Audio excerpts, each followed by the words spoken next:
जय श्री झूलेलाल। बसंत पंचमी जो त्योहार कॾहिं आहे। बसंत पंचमी में कहिड़ा कपिड़ा पाइणा खपजनि। बसंत पंचमी ते कहिड़ी देवी खे मञंदा आहियूं। इन ॾींहुं छा विशेष अहिड़ो करणु खपजे कि जंहिंसां ॿारनि जी बि बुद्धि ऐं विद्या में तरक्की थिए। जी 14 फरवरी जो माघ महीने जी शुक्ल पक्ष जी पंचमी जो बसंत पंचमी जो त्योहार आहे। चईंदा आहिनि 6 ऋतु सभिनि खां पंहिंजे जेके वर्ष में ईंदियूं आहिनि उन मां बसंत पंचमी सभिनि खां सुठो पर्व मल्हाए रहिया आहियूं। इन में बसंत पंचमी ते चईंदा आहिनि कि जेके खेती बाड़ी कंदा आहिनि उन्हनि जी फसल लहला उठंदी आहे।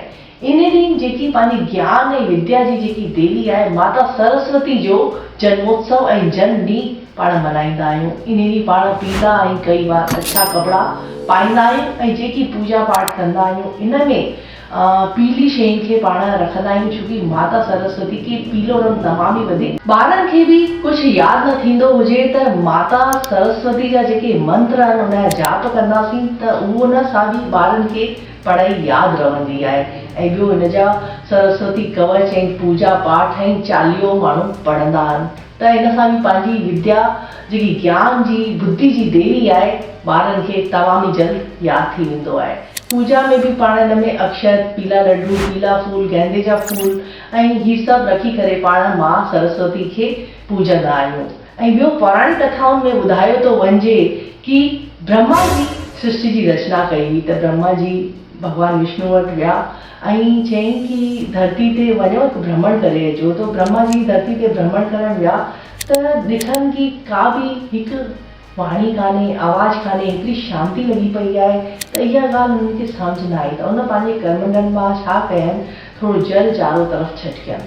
त जीअं ई छटकियनि त उन मां माता सरस्वती प्रकट थी कमल ते वेही करे। उन्हनि खे अछी साड़ी पातल, हथ में वीणा ऐं माला ऐं पुस्तक उन्हनि जे हथ में हुई। त उन्हनि ब्रह्मा जी उन्हनि खे चयसि कि तव्हां हिकु वीणा जो राग छेड़ो ताकि इहा वीणा जे राग सां इहा पृथ्वी जंहिंमें आवाज़ कान्हे, को रिदम कान्हे, उहा अची वञे। त माता सरस्वती उन वीणा जो हिकु तार वॼायईं त उन सां सभिनि जॻह ते हिकु आवाज़, हिकु वाणी, मधुर वाणी पैदा थी वई। त जेके हवा में सनसनाहट ऐं सभी पाणी में कलकल जी आवाज़, ईअं जन ब्रह्मा जी कयो ऐं माता सरस्वती पाणी जा तार खींचे करे सभु जॻह ते उहा वाणी जो प्रकट थी वई। त तॾहिं खां वठी अॼु तक पाण बसंत पंचमी हीअं मल्हाए रहिया आहियूं ऐं तव्हां सभिनी खे लख लख करोड़ करोड़ वाधायूं हुजनि। जय श्री झूलेलाल।